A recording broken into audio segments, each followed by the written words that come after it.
ሰላም ጤና ይስጥልኝ። ለህዳር 25 2018 ዓ.ም አዲስ የድል መረጃ አለን። ሁለቱን የአማራ ፋኖ አደረጃጀቶች በአንድነት ባደረጉት ተጋድሎ ታላቅ ድል በመቀናጀት ፋኖ ወታደራዊ ጠቀሜታ ያላትን ደገር ከተማን ተቆጣጥረዋል።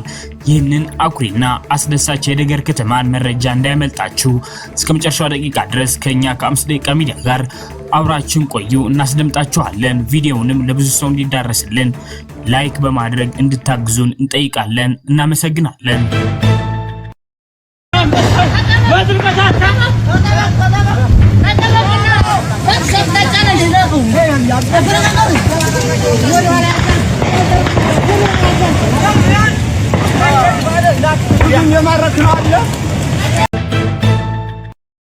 ሰበር ዜና። ጤና ይስጥልን ውድ የ5 ደቂቃ ሚዲያ ተከታታዮች፣ የዕለቱ አዳዲስ የፋኖ ትግሎችና አንኳር ነጥቦች በዚች በ5 ደቂቃ ጊዜ ውስጥ አጠር አድርገን ልናቀርብላችሁ መጥተናል።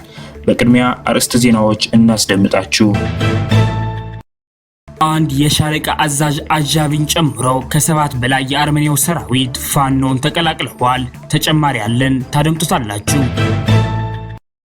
ፋኖ እያስመዘገባቸው የሚገኙ ድሎች በተመለከተ ከግንባር የስልክ ጥሪ ያለን እናስደምጣችኋለን።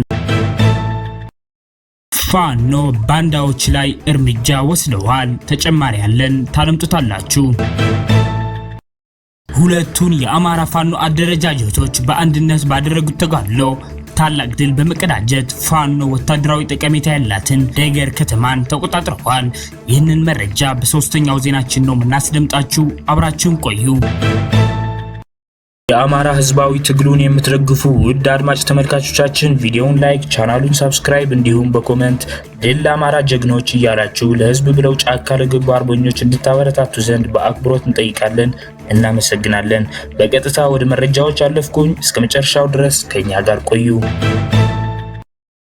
10 አለቃ መሳፍንት ወረታው የ25ኛ ክፍለ ጦር ሻለቃ አዛዥ አጃቢ የነበረው ጨምሮ ከ7 በላይ የአርመኒያው ሰራዊት አባላት 206ኛ ኮርን ተቀላቅለዋል። የአርመኒያው ሰራዊት በየአቅጣጫው ፍርስርሱ መውጣቱ ተጠናክሮ የቀጠለ ሲሆን ከ6ኛ እዝ 602ኛ ኮር በመክዳት ትግሉን የሚቀላቀሉ የጠላት የሰራዊት አባላት ቁጥር ቀን በቀን እየጨመረ ሲሆን በሁለት ቀናት ውስጥ ብቻ 7 የአርመኒያው ሰራዊት አባላት ስርዓቱን ከድተው በመውጣት የ206ኛ ኮር 24ኛ ክፍለ ጦርን ተቀላቅለዋል።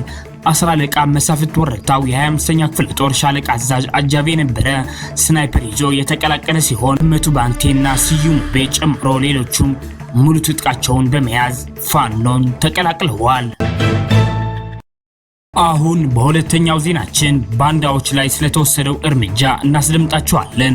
ከዚህ በመቀጠል በሶስተኛው ዜናችን የደገር ከተማውን አስደናቂ የድል መረጃ እናስደምጣችኋለን። አብራችሁን ቆዩ።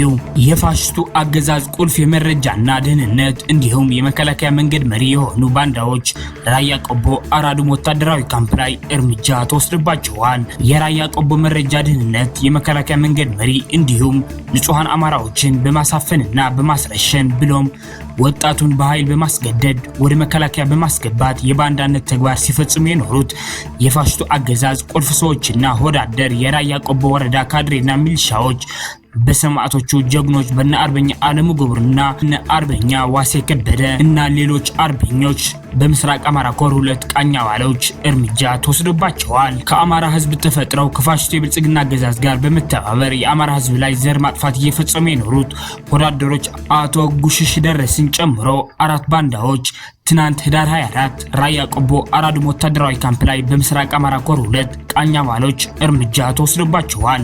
በቀጣይም እርምጃው ተጠናክሮ ይቀጥላል ብለዋል።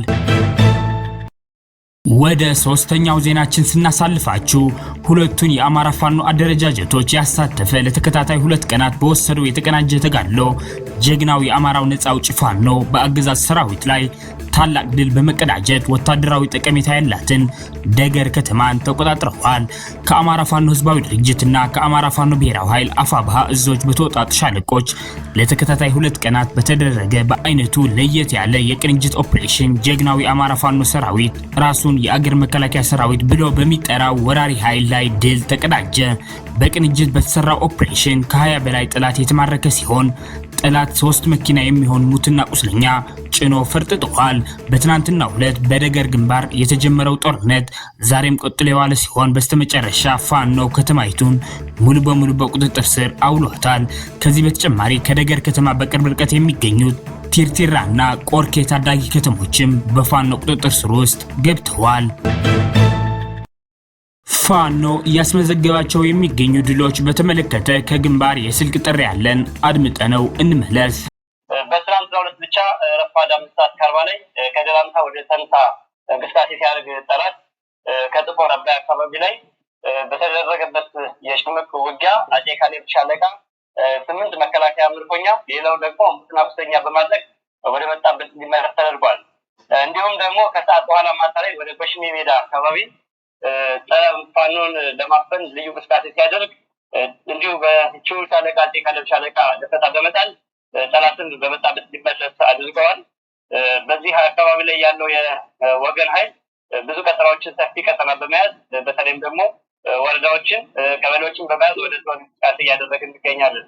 የአማራ ፋኖ ብሔራዊ ባንክና አፄ ካሌብ ሻለቃ ነገር ግን ሰፊ ቀጠናውን ይዛ በግራ በቀኝም ያለ ወጣው አንድ አማራዊ አደረጃጀት ዘመቷት የራሷን ሰፊ ድርሻ እየተወጣች ትቆይ የምትገኝ ነች።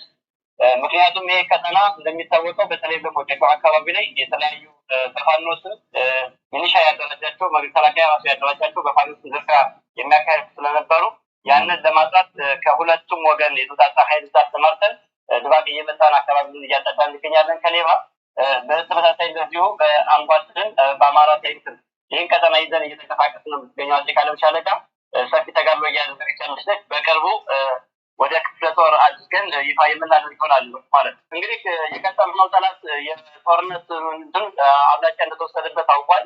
በውጊያ ሰፊ ቀጠናዎችን ፋኖ እየተቆጣጠረ ወረዳዎችን ፋኖ እያያዘ ጠላት ዞን ላይ እና ወደ ክልል እየሸሸ ነው ያለ። እነዚህን ዞኖችና ክልሎችን ለመቆጣጠር ደግሞ የግዴታ የፋኖ አንድ ግድ ይላል እና አሁን መንግስት የጦርነቱን አብላጫ ስለተወሰደበት በውጊያ ስለተሸነፈ እንደሚታወቀው ያው የእግረኛ ጦርነት ስላለቀበት በጀትና በድሮን ነው እየተጠቀመ ያለው። ጀትና ድሮንን ፋኖ ማግኘት አይችል ንጹሐንን ሰብሎችን እያቃጠለ ሀብቶችን እያቃጠለ ንጹሐንን እየገደለ እየጨፈጨፈ ነው ያለ። ይህ የሚያሳየው ምንድን ነው?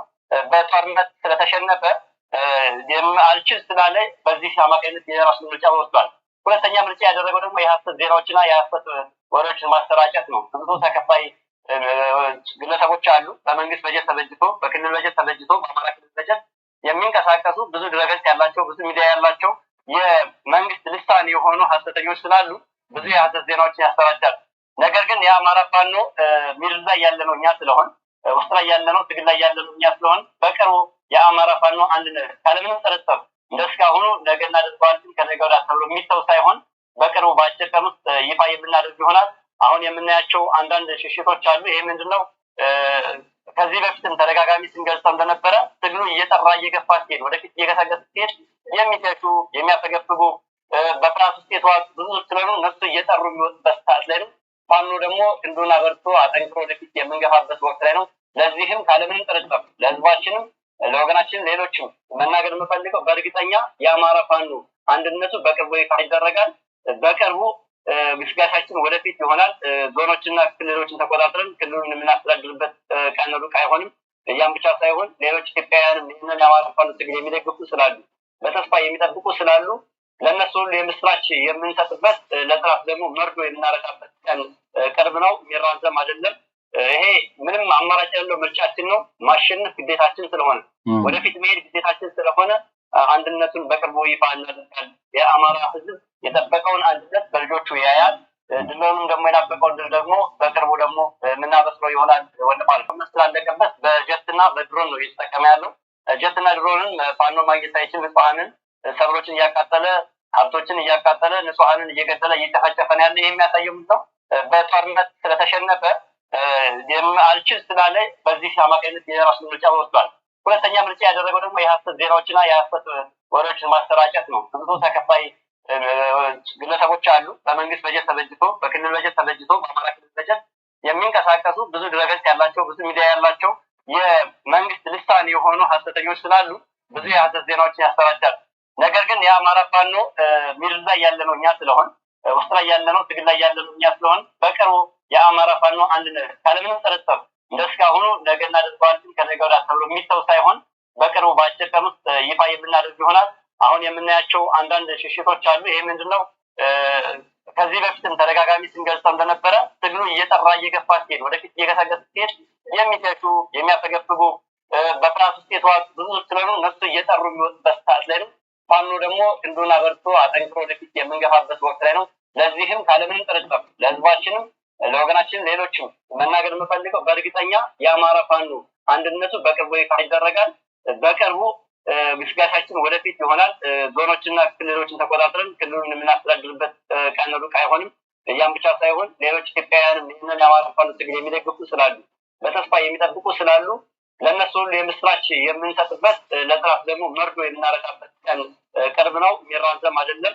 ይሄ ምንም አማራጭ ያለው ምርጫችን ነው። ማሸነፍ ግዴታችን ስለሆነ ወደፊት መሄድ ግዴታችን ስለሆነ አንድነቱን በቅርቡ ይፋ እናደርጋለን። የአማራ ህዝብ የጠበቀውን አንድነት በልጆቹ ያያል። ድሉንም ደግሞ የናፈቀውን ድል ደግሞ በቅርቡ ደግሞ የምናበስረው ይሆናል። ወንድማል ሶስት አድማ ብተና አመራሮች ተረሽነዋል። ብልጽግና የራስን ጦር መረሸን ጀምረዋል። የአፋብኃ ምዕራብ አማራ ቀጠና ቴዎድሮስ ዕዝ 201ኛ ኮር 74ኛ ክፍለ ጦር ትናንት በመርጦ ለማርያም ዙሪያ በተካሄደ አውደ ውጊያ ከፍተኛ ጉዳት ያስተናገደው የብልጽግና ቅጥረኛ ሰራዊት በወቅቱ ውጊያውን ከትዕዛዝ ውጪ መርታችኋል በሚል ሶስት የአድማ ብተና አመራሮችን ረሽነዋል። ከዚህም በተጨማሪ በወቅቱ ውጊያ ላይ ከተደመሰሱት አንድ ቲም አድማ ብተናና ሚኒሻ በተጨማሪ በጠና ቆስሎ የነበረ 50 አለቃ ይርሳው የአድማ ብተና አዛዥ ተጨርሶ የቀብር ስነ ስርዓቱ በትናንትናው ዕለት በመርጦ ለማርያም ከተማ በምትገኘው ማርያም ቤተክርስቲያን በወታደራዊ ስነ ስርዓት ከቀኑ በ6 ሰዓት ላይ ተፈጽመዋል። መዳረሻው ድልና ነጻነት የሆነው የአማራ ህዝብ የህልውና ተጋድሎ ተጠናክሮ ይቀጥላል። አድማጭ ተመልካቾቻችን ለሰዓቱ የነበሩን የ5 ደቂቃ ዜናዎች እነዚህን ይመስላሉ። በቀጣይ የምንሰራቸው ዜናዎች እንዲደርሷችሁ ቻናሉን ሰብስክራይብ በማድረግ እንዲሁም የደወል ምልክቷን በማብራት ቤተሰብ እንዲሆኑ እንጠይቃለን። እናመሰግናለን።